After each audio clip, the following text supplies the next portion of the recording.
are the universe, so beautiful. Through all of the hurt, we'll stand invincible, so beautiful. We'll take on the world. We'll take on the world. What's up, hysterical people? Today, I'm really excited to welcome Varuni Sinha, who is going to speak about her brand new book about her struggles and journey with the US immigration system. So, Varuni, I'm going to let you introduce yourself and tell us a little bit more about your story and the book that you've now published as of last month. First, welcome so much to America. We love you and we're so glad that you're here. And I'm sorry that our government and our immigration system has made it difficult for you. So, why don't you start from the beginning and tell us a little about yourself? And then Absolutely. I'm basically a writer. I started my journey when I was 22. I'm close to about 38 now. I was a writer in New Delhi, India. I worked as a writer here in New York. And I just want to say I love America too, because America, even though the entire journey has been up and down, and sometimes really down, I did find my voice as a writer because I faced the kind of challenges that I did on the particular visa that I'm on, which is a spousal visa.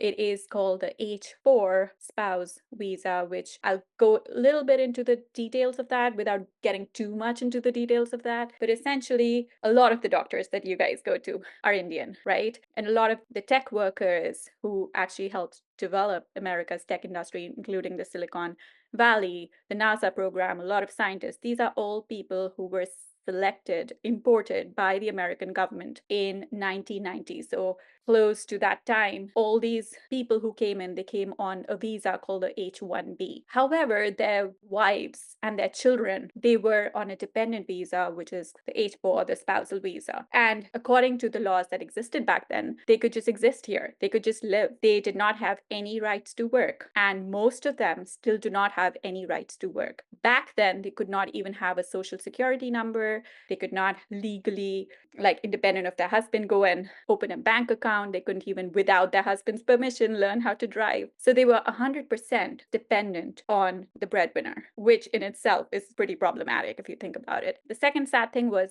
these women, they didn't know this was going to be the case. They thought that they're going to America, a land where their dreams would also come true. And they were as educated and as skilled in terms of their professional qualifications. They were working as doctors, as engineers, just like I was working back home in India. When they came here, they realized that, wow, this is a law that exists. Their husbands also didn't know much. They were going for opportunities. Nobody duped them.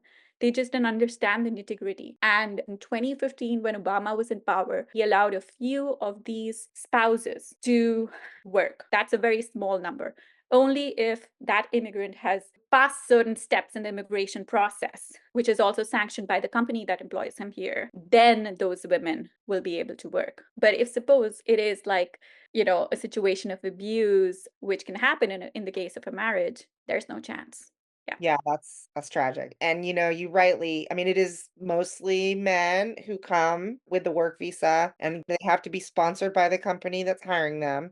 And I know that just from other companies that I've worked for, you know, and I've known about the H-1B. I think there's different letters, but H-1 is mainly the type of visa that people come and work here in America. And it is in theory, it's based on the idea that people that we don't have the skills here in America, so we have to import the skills, if you will. I didn't realize that the spousal restrictions are so strict. Is that just the idea that it's sort of a benefit for the man who has Yeah. the H-1 visa? It's like, oh, bonus, you get to bring your family, is the idea. Yeah. But that your family isn't coming because there's no company sponsoring your family to work Yeah. in that sense. So, on paper, I understand it, but to Yeah. your point, yeah, marriages are not all wonderful, and I'm sure yours is hopefully, but sometimes women absolutely will struggle if they have to fend Yeah. for themselves or they're in an oppressive relationship. So I did my research on the history of South Asians who've come to America, and they've been coming since the 1700s. These were basically farmhands. They worked in the lumber mills on the West Coast, and they were mostly people who wear turbans, the Sikh community. They had similar restrictions placed upon them. So that wasn't a classified visa, but it was the same thing that they could not bring their families and they could not marry the local women. So you can't bring any woman with you. but you can't marry the local women. You cannot also naturalize, so you can't become a citizen. Oh, you can't become a citizen. Yeah, so all of those things still apply to these highly skilled immigrants who, right now, at the turn of the century, were brought in. So the rules which held them in their place, so to say, remain the same. So it's just that you give it a different name. I mean, people would ask, why does this matter? Like, why does it matter to the average American? So there's a huge number of South Asians, 5.6 million South Asians, who by 2065, we're going to be like, the whole population, I think, is going to be the largest immigrant group in all of America. And that is why it matters. And secondly, just 4 years ago, a lot of these people were on the front line, like my husband. He's a doctor. He was on the front line. And had he lost his life, which happened to some of his colleagues because of overexposure, and he did go into situations without adequate PPE because in the beginning people didn't know, and he loves his job. He literally told me that if I try to stop him because of my fear, he's going to leave me because he's going to save lives. So, had something happened to him, I would have to go back. So you would have had to go back. I would have had to go back. So we prepared a will. Yeah. These were the people that we all clapped for from our balconies, from our windows, and this was just 4 years ago. So let's step back because I'm in California, but you're in New York City. And yeah, that was crazy. So when did your husband come here and did you come with him or did you follow him? He came here 20 years ago. Yeah. So what happens is that a lot of people on this visa, there's a cap which was introduced on how many immigrants from each country can get a green card and eventually become citizens. That cap, when it started a long time ago, was placed at 2%, I think, for South Asians. Today it's 7%. So earlier it was 2% of the people who from that country who were already there in America. So because the Indians were already very few, so most of the immigration was happening from certain countries in Europe, so certain countries were given preference in Europe, if, like, so Germany was given preference, or England was given preference. And then as compared to that, you would see Eastern European countries were not given that much preference. And then as compared to that, there was a huge period in American immigration history where all of Asia was mostly banned, barring Philippines. So that Oh, includes India as yeah. well. So what happens is that a lot of people are caught in this queue of trying to get the green card, and that queue can last anywhere between 12 years to 150 years. You could just keep waiting and you would die, but So never. husband, so far it's been 20 years for his queue, Yeah. but he's still legit with his visa. I guess as long as he remains employed, Yes. then that company will sponsor his visa. Yes. And I met him like 10 years ago. We started dating. He came to India, or we just happened to meet. And my book is also sort of like a love story. So for anyone who wants to read, my book's called Golden Handcuffs. And it does like go like really fast from what most of my readers are telling me. It is a love story which hits a certain dead end and then make myself after that. Yeah. Well, if you don't mind, I'd love to ask you some questions, maybe more about the love story, because I think it's intriguing. I mean, I'm very American, and I have worked with several folks who are from India. I'm trying to think, Yeah. but men and women, the women I didn't get to know in that deep context to understand if they had a visa or what their deal was. I've always been curious just on the surface of the whole Indian arranged marriage is still a reasonably common thing. And Yeah. I've talked to a lot of people about that kind of with skepticism because I think finding the right guy is for me is really hard. Still hasn't happened. And Yeah. so the idea that like you could just, people put them, set up and then make it work. But I Yeah. do realize that there is a lot to it that you just become married and then you like work on that marriage with that person. So, Yeah. but it sounds like, stepping back, it sounds like you had a more traditional fall in love kind of story. My question is, when you tell that story, also tell like why? Why was your family more progressive and they didn't do the whole arranged marriage thing? And maybe I'd love to hear that Yeah, kind of it's pretty context. interesting. So my father and my mother are both professors. They're very cool, they're very liberal. I could date anyone. I did have boyfriends. My husband was here in America. He had girlfriends. Like, so we grew up in a different India. In India, everyone dates. Both you and your husband had Yeah, we've had pretty prior relationships. Yeah. I think like my parents never expected me to ever ask them for help because they themselves found each other. It was like a love match at a okay. time where arranged marriages were the norm at their time. and they had to kind of stand up against their families because they belonged to two different castes. My mother was the highest and my father not so high, but it was quite a big deal at that point in time. So my parents were like, of course you're going to find somebody on your own. But I was just unlucky, like, finding love is tough. Yeah, And like I me. hit, like, yeah, it was tough. I just kept meeting the wrong people, and I hit like a point of like, questioning whether I'll ever find it. And so I actually walked up to my father and I was like, you need to find someone for me. And he was like, I never thought you would ever, my daughter would ever say that. And that's actually, frankly, disappointing that you're a disappointment to me because you are asking me to help you get married. I was working as a writer at an advertising agency. Then I'd also started working as an academic at the University of Delhi. So he's like, what? Why are you so desperate? And trust me, I was desperate. And he said, you're going to regret this. And his words did come back to haunt me because he was like, very seriously, he wanted me to be a career woman. That's how he had brought me up. I was very ambitious. I still am. And he was like, why the hell is my daughter doing this? But around the same time, I was really serious. My husband had also dated a lot of, like, he'd had his relationships, he'd had his fair share of like heartbreak.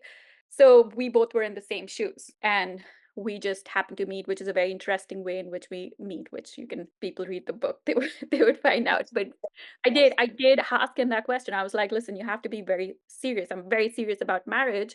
But I was 23 and a half, and I think he's 5 years older than me. He was a little like shocked that I was that serious at 23 and a half. You're pretty young. Seems young for Americans, but is that not as young in India? No, my friends, they didn't marry that young. Like they wanted to have their careers.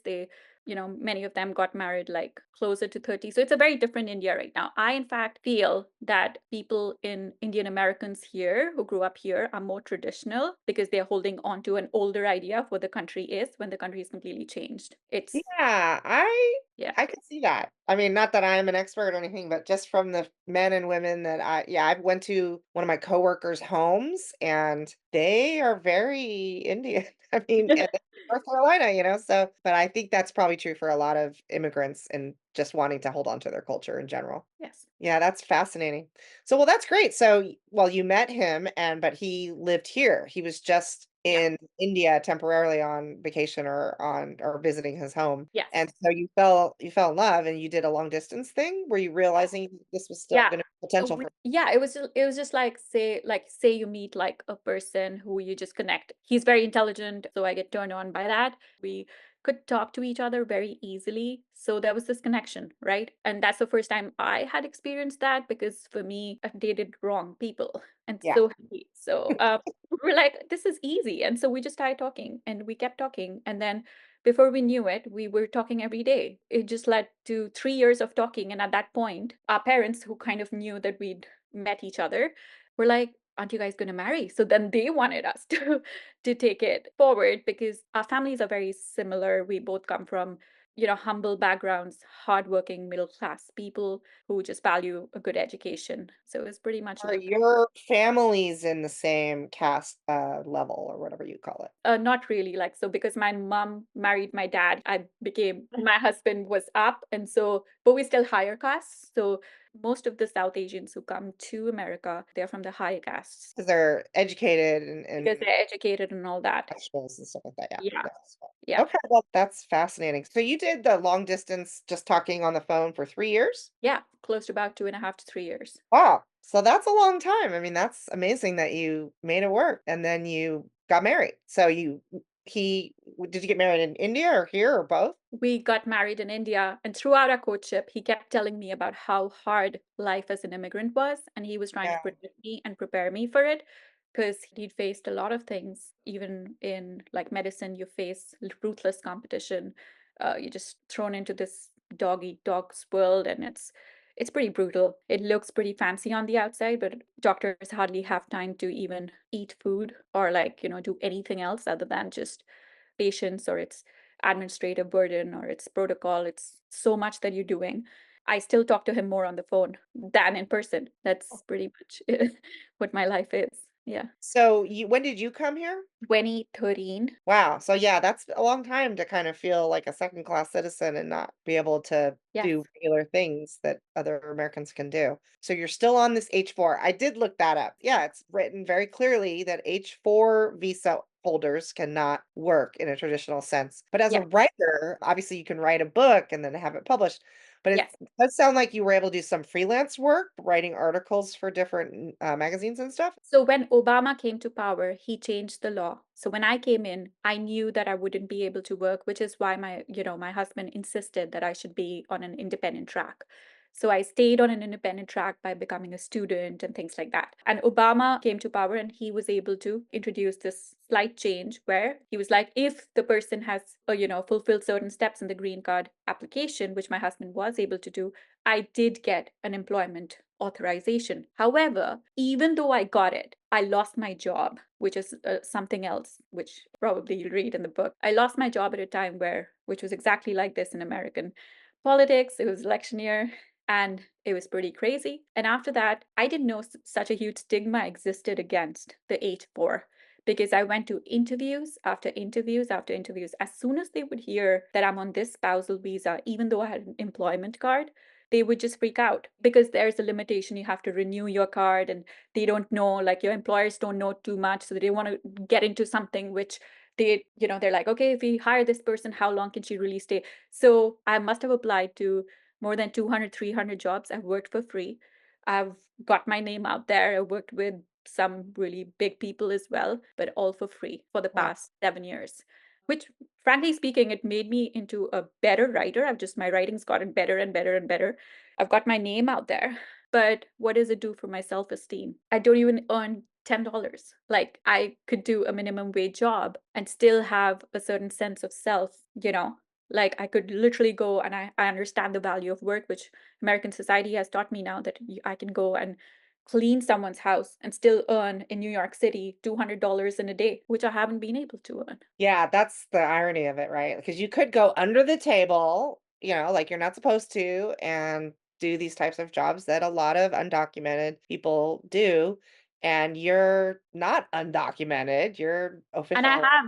I have the employment authorization. It's just Yeah. another aspect of it that many of these women who eventually do get their employment cards, they just go through such a turmoil in the process of stamping, renewing. When your husband changes your job, say to another hospital, then I have to apply for my employment card again. So there's so much paperwork that at some point you just become so exhausted that you're like, let it be, man. I'll just stay at home. You just quit and you're like, what do I do? You're forced to become a housewife. Imagine you're perfectly capable. In fact, I think I'm way more smarter than my husband, even though he is a doctor. I think I'm talented. I'm a painter, I'm a writer. I've worked with some really talented people in New York and in America. I think I'm more gifted than him. I'm being honest. Well, But I don't have anything to show for it. And if something happens to him, I'm completely crippled. I live with that anxiety every day, like so many other women in my shoes. yeah, that's terrible. I've heard from the employer's standpoint of hiring immigrants is more paperwork. They want to do it and they want to find the right people that are skilled in certain types of careers or jobs. There's like a dearth here in the United States. So maybe that's what happened with doctors back in the day with India. Like when we have a dearth, we want to literally import people. Like, so there's a lot of Filipino nurses that we have here in America. I don't know why the Philippines is great for turning out awesome nurses, but apparently we're trying to capitalize on that. And so we make it easier for them, but maybe harder for others. Yeah, that's tough because sort of stigmatizes like the skills that you have as being not as marketable or not as important, which is definitely not true. And then meanwhile, we have all of the crazy right wing people are screaming and hollering about all the people taking the jobs and taking, the immigrants are supposedly taking all of our jobs.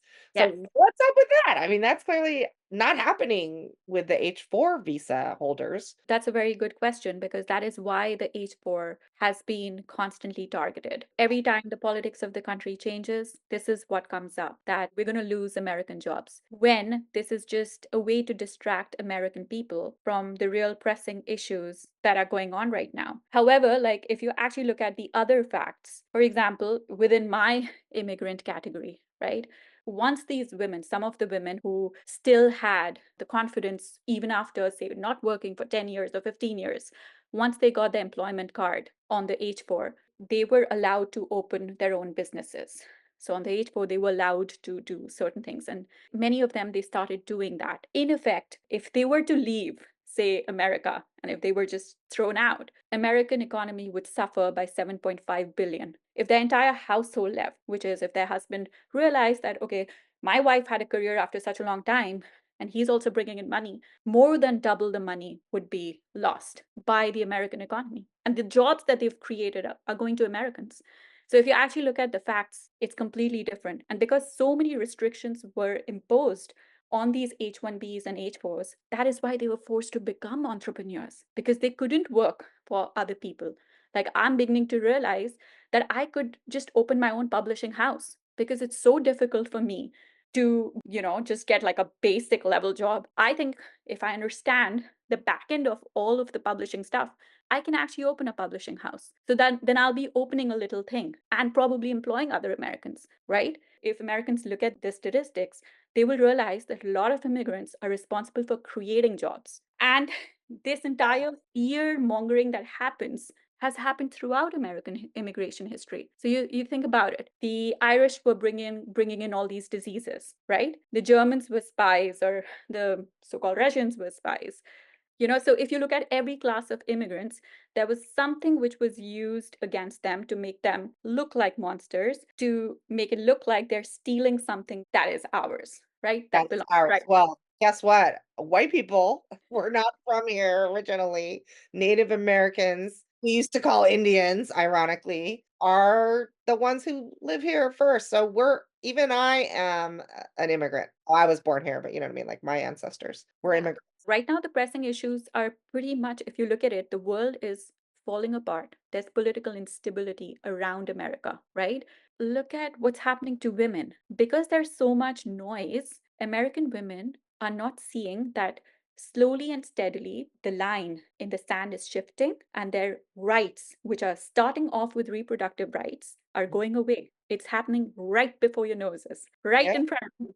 Nobody's paying attention to that. And before you know it, just like I was the entitled person, right? I'm the higher caste in India. I never thought that I would be in these shoes. Yeah. If they've tried this experiment on a small population of people and they've been successful at it, why are American women taking their freedom for granted? I'm just saying, I'm an example. Women like me are an example. So it'll start with the reproductive rights and it will go to everything else. Before you know it, you can't work. Before you know it, you should be a good mother. Why can it not happen? Because every woman in my community has told me, just be happy you're married to a doctor. Why don't you have kids? Be happy. You have economic resources. I'm trying to tell them something that a woman in the first wave of feminism would have had to say. I'm like, I can't just be a beautiful painting sitting at home. Can you like have a credit card and stuff?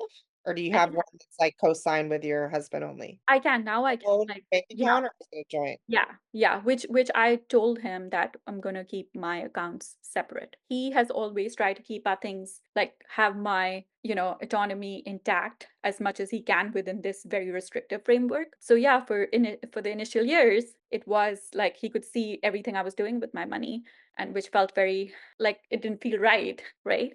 So and he's a feminist. My husband's a But total he feminist. has to like give you an allowance, right? Because you can't even earn your own money. No. Really disheartening. I It couldn't. is very disheartening. It's just that I've learned, and this is what I did while writing my book. I learned how to change the narrative. So I'm like, well, hell yes, I get money because I take care of 10,000 things at home and myself and you. So I deserve this money. Well, That's that's yeah. absolutely true. I mean, I definitely believe that, but It's very insulting to my intelligence it's and my mental. insulting Yeah. to, yeah, just be the homemaker always. Now, Yeah. and I'm not saying for my listeners, I'm not saying just being a homemaker is bad. I think that that is a wonderful option if you have that option. If you Um, make the and you choice make that on choice. your own, On not your for own, yeah. exactly. But if you have the ambition and the drive and the wherewithal and the desire to get out there and do whatever, teach or write or work, even just working at McDonald's or something. I mean, like you should be able to do what you want to do with your days. And yeah, that's frustrating to hear that they're making it difficult. Yeah, the US immigration system, I mean, it clearly needs to be overhauled. And I mean, I'm a liberal Democrat, so I will let everybody in. I really don't care. But, I get that there's got to be some rules and some kind of system that works. And I think the border is awful. I mean, at least you didn't have to wait at the border or walk from a different continent to get here. I assume you got here on an airplane, right? So that part was good. So let me ask you, like, what are some experiences like where you feel like you're normal and you're walking around and then all of a sudden somebody asks you for your like ID, like you don't have a driver's license, right? Or like No, how does I do how is have. it impacting you? No, I do have a driver's license, but like in the beginning when I came to America, everything was dependent on him because I came in 2013. That law had not taken effect, which was in 2015. I moved to Detroit. That's where my husband was working. Hmm. We moved to New York like a couple of years after that, and we moved because he felt that I would have a greater chance in New York. In the beginning, I was on a separate visa because I was a student, so I was able to get an internship. I did work for Time Out New York. I did work for Guggenheim. It was very difficult as an intern, as a brown immigrant woman with an accent. And we speak English and write English very differently. But because I was good, I guess, and I went to a great school, I got a great placement. So initially, I was getting everything that I think my intelligence and my hard work showed. But it's only when things started changing in the politics of the country and that I lost my job that I hit this situation, which, by the way, if I actually am being really honest, it made me a much better writer. I was forced to really pay attention to my craft and nothing else in order to even get like a single article published or to try and work with somebody. I worked with this guy in Los Angeles. His name's Chris Hung. He's worked for Spider-Man and a couple of these other big movies, and he wanted a writer who would help him launch his comic book. So I worked with him. Why would he choose me? Like, he literally came across my resume and he started talking to me. He realized I also paint. And because I paint, my writing is very visual. And I've my entire like history in India has been advertising. So it's very like simple to the point. He needed that for his projects. So I was able to work with him. So I could focus on, is this going to get me money? Nope, it wasn't getting me money. I was working on a lot of projects and a lot of things, which I forced myself to get out there after having lost my confidence. But I put myself in situations where I challenged myself to work on these projects. But like a lot of these women, however, when I did hit my low point, what actually happened before the lockdown, I literally locked myself inside my apartment for close to about 2 to 3 years. I completely turned against my husband because I felt he was responsible for this situation that I found myself in. The resentment completely ruined our relationship. He was the only person who was trying to help me get out of that funk, but I couldn't see anything else because that's what happens when you lose hope. I got into deep depression, and the only people who try to help you, you turn against them, right? You cut off every possibility to get out of that situation. Unfortunately, a lot of women are still in that situation, completely in that darkness, and they've resigned to the fate that they're just going to stay at home and they're going to work in their kitchens and they're just like walking corpses. What happiness can they really give to their spouses or even their children if they were to have children? So I did hit that point, and in my book, the reason why I feel that it's a story of hope is because by the end of those 3 years, my husband decided that he's going to leave me alone and go to Los Angeles, and I have to figure out a way to deal with this. He's like, I'll give you all the resources. You want to do courses, you do courses. I'll get you a dog. So he got me a dog, a Golden, which he thought was the best emotional support dog. And what happened was very strange. I didn't want to stay at home because my husband's gone now. He's gone to Los Angeles because he's like, if I stayed with that man, I was just constantly, my anger had taken over. So he would come back after a long day at work and it would just be madness for him.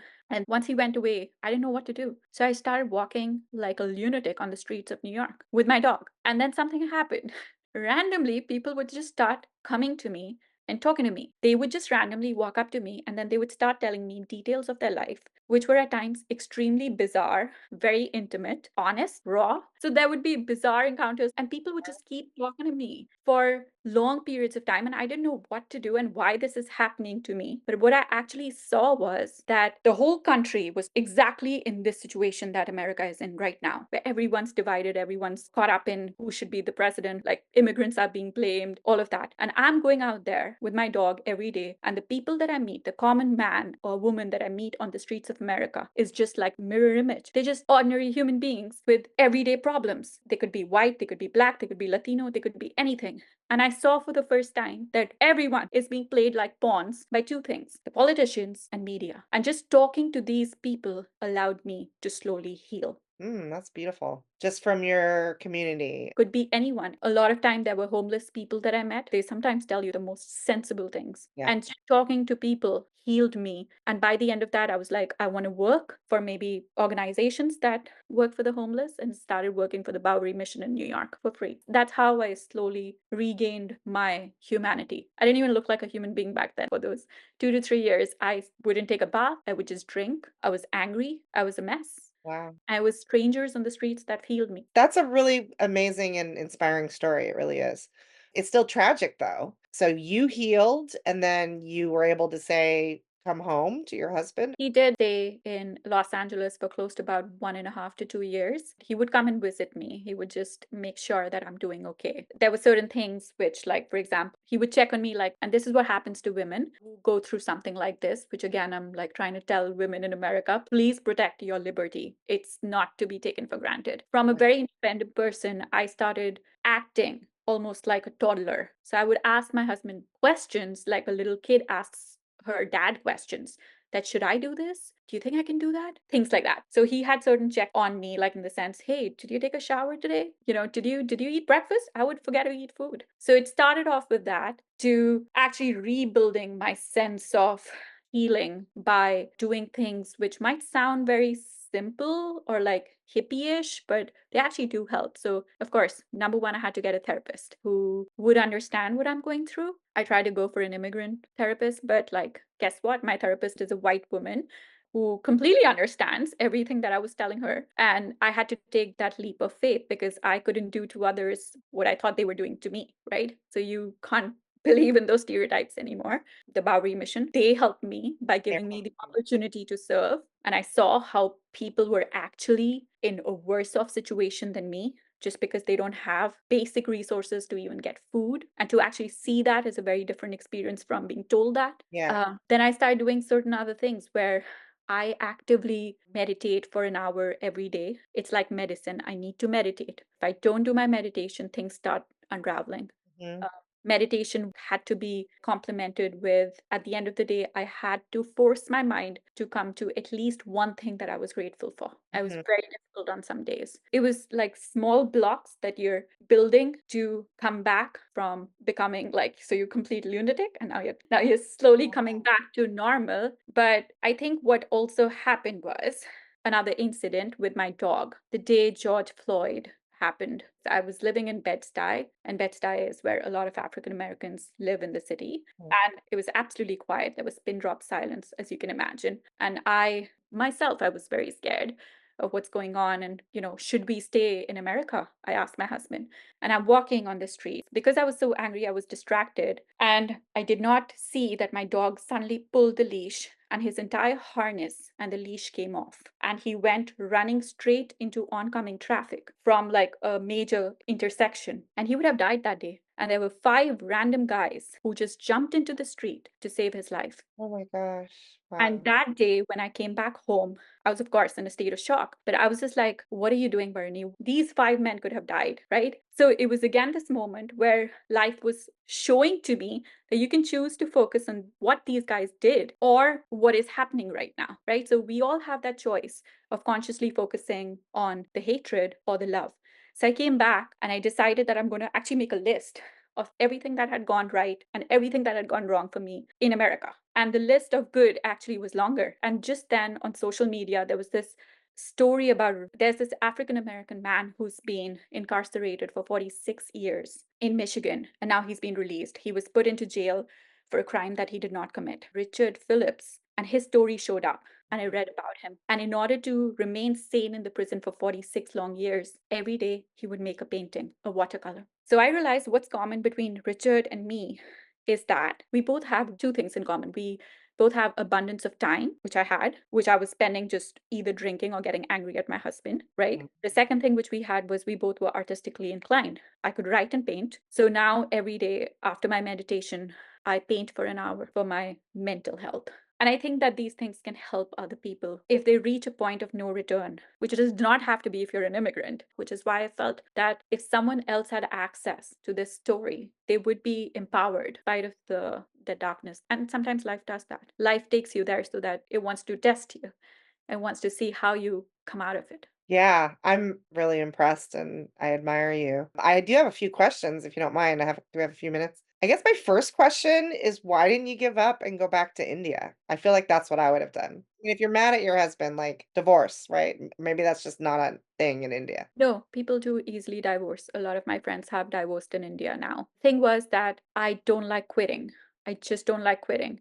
And the second thing was, in spite of all my anger towards my husband, he was the only person whose voice would still get through. I cut off everybody else. I cut off my friends because my friends just thought my life was a fairy tale, like a Disney movie in America. Like she's in New York, she's married to a doctor. That's it. So I had lost my friends. People here too just saw what it looks like on the outside. So the only person whose voice I was still hearing was my husband, and he kept saying, "Do not let them get to you. You are an amazing writer, and you face this situation so that you can write this story for other people who are stuck in the same situation." So he forced me to write my story.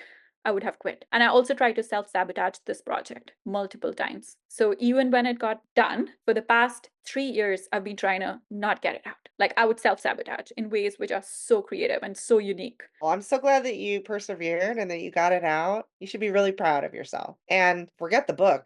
You should be proud of persevering through your own struggles. I mean, everybody goes through bad parts of their lifetime.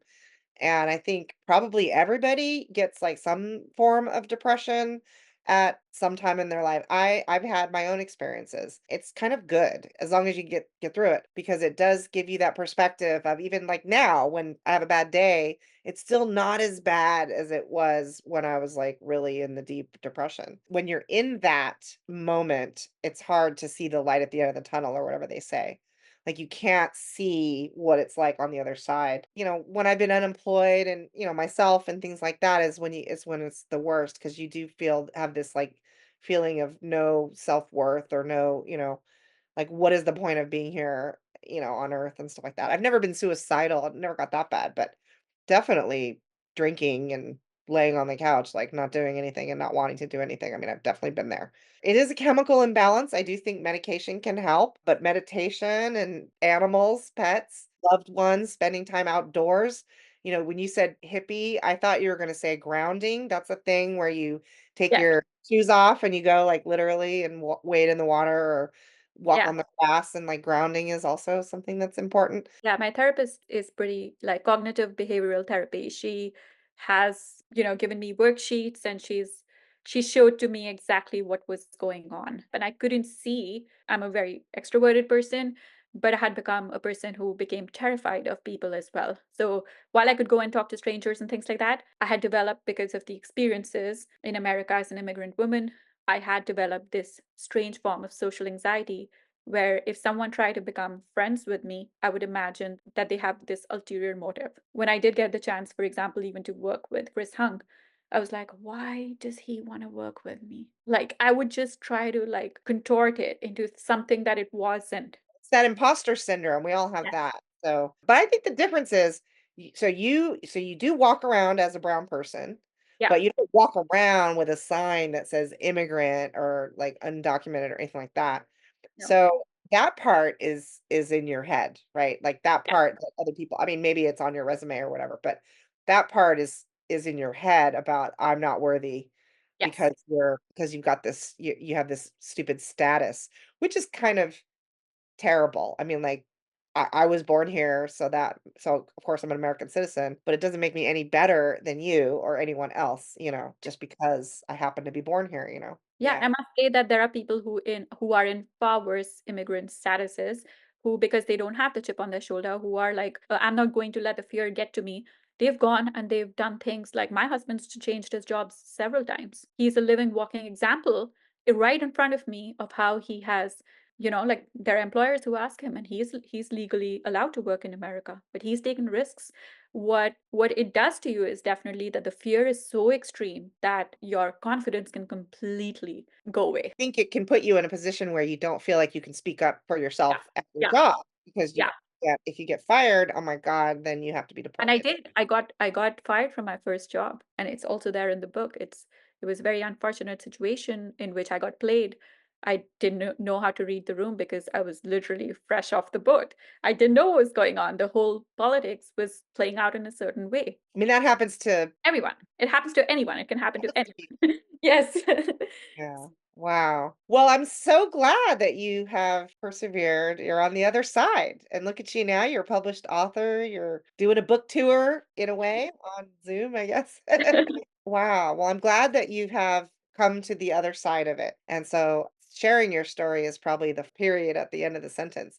You are sharing your story. Your book is out. I hold the book up again for those on the YouTube. Beautiful. I love the art. Is that your artwork too, the cover? No, this is Amara Michelle. She's a graphic designer. And I've been told that if you write a book, you should get somebody who designs books to, do professional jobs. So yeah, because we all have like a very biased opinion of what our story is. Ah, so that's interesting. So she came up with that after reading your story. Like, so she comes up with the whole concept. He came up with a concept based on certain things which I'd spoken about. So that's the red flower is a symbol of goddess Kali, who is a feminist goddess in India, in Hindu religion. And so she's like a pretty badass goddess who Cool.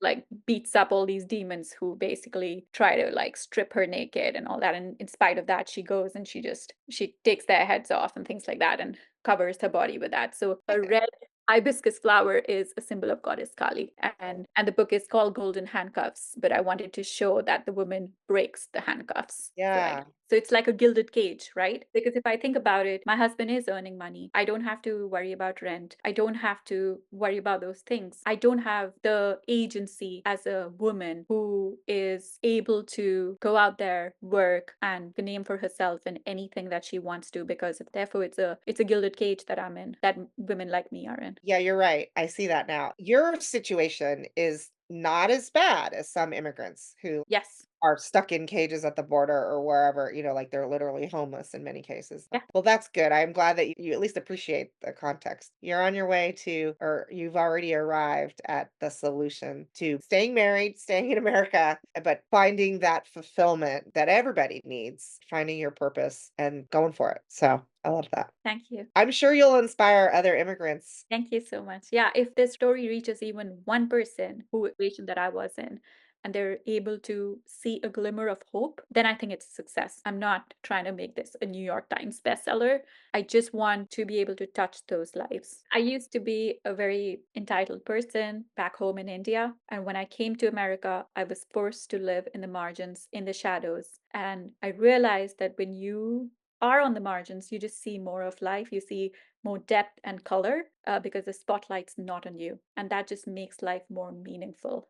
So I was very surprised that I turned from that entitled person who thought she was woke into a person who actually sees and understands things and then just remains quiet and actually moves on and writes something about it, right? And this is a human experience. Yeah. Well, and that's why people are probably smart when they approached you and wanted to talk to you because they realize that you actually probably have something to say more than the regular person who's yammering off and talking all the time. You Thank know? you. Thank you, Varuni. This was so wonderful and very inspiring. And I learned a lot. I mean, I knew our immigration system sucked, let's be honest, but I didn't realize the impact that it has on folks like you who are really just coming to support your spouse. I applaud you for taking that step to put your story out there. And as you said, if just one person reads it and is inspired and finds that hope to keep going and persevere as you did, the smashing success. So I'll definitely link to your website in the notes. So check it out. Golden Handcuffs by Varuni Sinha. And her tagline is An Immigrant's Pursuit of Happiness. So thank you again, Varuni, for sharing your story and joining me on the podcast today. Thank you so much for having me. It was lovely talking to you. Stay hysterical, everybody. We are the universe, so beautiful. Through all of the hurt, we'll stand invincible, so beautiful. We'll take on the world. We'll take on the world. We'll take on the world. We'll take on the world. We'll take on the world.